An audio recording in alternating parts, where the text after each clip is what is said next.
Do you see some of these poor speakers? Are they giving poor advice to the audience? Some give poor advice. Mm-hmm. Some don't even say anything. They just blah blah blah blah blah blah. I'm like, okay, right. Like you read that on a blog post yesterday. Clearly, right. It's not original thought. It's just that kind of stuff is really tiresome.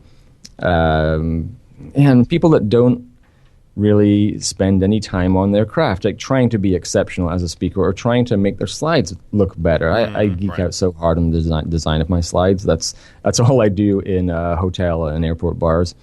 One of my It's a very good things workspace right there. Ollie is single for anybody. and you can tell a lazy speaker often if you just look at people have the strip at the bottom of the thing that has their Twitter handle and the hashtag of the I've seen so many where the hashtag is from a different conference. Right. Oh yeah, that's awesome. With a wrong slide deck. At that point in time, just get up and walk out of the room. Yeah. I mean, where's the passion? And I can sum it up with that. You don't see that many passionate speakers, and digital marketing it's huge right now. And there's so many people that want to hear from thought leaders that believe in their craft and can bring that to that trying to instill that passion with the audience. You just don't see it that often, do you?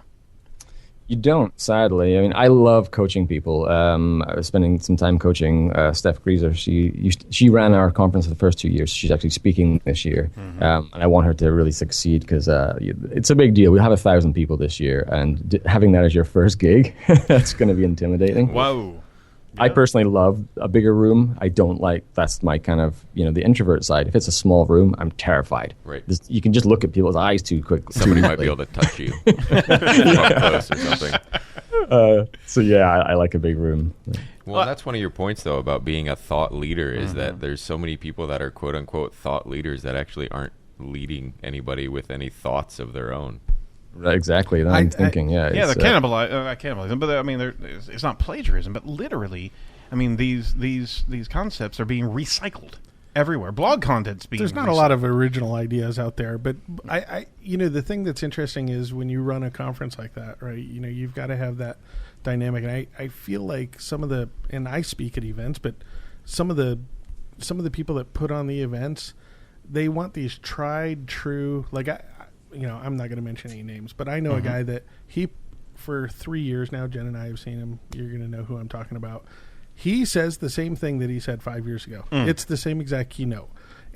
But he packs in numbers and he gets laughs because he's practiced it for 5 years. But it hasn't changed. It has not changed. And the thing is consumer behavior has changed. Yeah. The web has changed. There are things that have changed with that.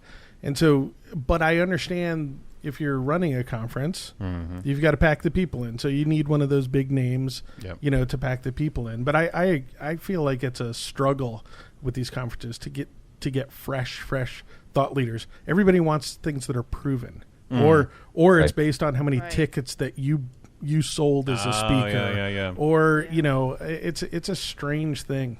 I find myself when I go to these conferences now, I go straight to the exhibition hall.